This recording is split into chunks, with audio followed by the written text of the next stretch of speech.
జై శ్రీరామ్ అండి. ఎలా ఉన్నారు? అందరు బాగున్నారా? నిన్నటి వీడియో కనుక చూస్తుంటే అది కంటిన్యూ అనమాట. కాంప్లెక్స్ లోపలికి వెళ్తే ఎలా ఉంటుంది మీకు చూపిస్తా అని చెప్పేసి అన్నాను కదా. ఇప్పుడే నేను కూడా ఎంటర్ అయ్యానమాట. అన్ని షాపులండి, బ్రాండెడ్ షాపులు అనమాట. అసలు అక్కడ ఏది పట్టుకున్నా విపరీతమైన రేట్లు ఉన్నాయండి. ఏదో తక్కువ ఉంటాయేమో అని చెప్పేసి అనుకున్నాము, కానీ కొంతమంది చెప్పినప్పుడు కూడా అక్కడ కొంచెం తక్కువే ఉంటాయని చెప్పేసి అన్నారు. కానీ ఏమీ లేదండి, తక్కువ అయితే కాదండి. సేమ్ మనకెట్లా ఉంటాయో రేట్లు అలాగే ఉన్నాయన్నమాట. అయితే మనకు అక్కడికి వెళ్ళినప్పుడు వాళ్ళు ఆఫర్లో పెడతారు. ఆఫర్లో చూసుకొని తీసుకుంటే కనుక మనకు కొంచెం బెనిఫిట్ ఉంటుంది. అయితే బ్యాగ్లో ఒకటి, వాచెస్ ఒకటి బ్రాండెడ్వి ఆఫర్లో ఉన్నాయన్నమాట. అవైతే చూద్దామని చెప్పేసి కాసేపు చూసాము. తర్వాత ఇంకా అంతా ఒక లుక్ వేసి ఇంకా నైట్ అయిపోయిందండి, క్లోజ్ చేసేస్తున్నారనమాట. రేపంతా ఖాళీయే కదా, రేపు వద్దాంలే అని చెప్పేసి అనుకున్నాము. సరే ఈలోపు ఫుడ్ తినేసి వెళ్దాం అని చెప్పేసి ఈ హోటల్కి వచ్చామన్నమాట.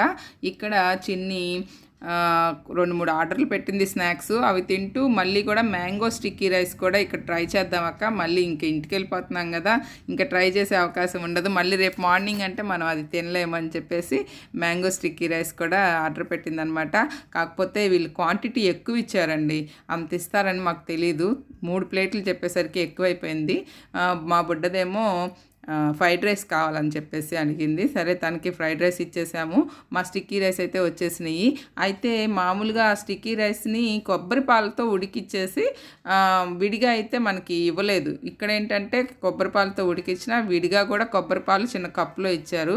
అది కలుపుకొని ఆ మ్యాంగోస్ కూడా నంచుకొని తింటే చాలా బాగుంది, చాలా కమ్మగా ఉందన్నమాట. ఎక్కువ తినలేకపోయాం చెప్పాలంటే, కొంచెం వేస్ట్ అయిపోయింది, ఫీల్ అయ్యాం. కానీ పొట్టలు ఖాళీ లేవు కదా, తప్పదు, వదిలేసాము.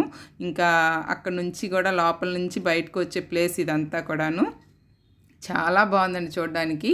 ఇంకా రేపు వద్దామని చెప్పేసి అనుకున్నాం కదా, ఇంకా టుక్ ఎక్కేసి రూమ్కి బయలుదేరాం. ఉంటాను.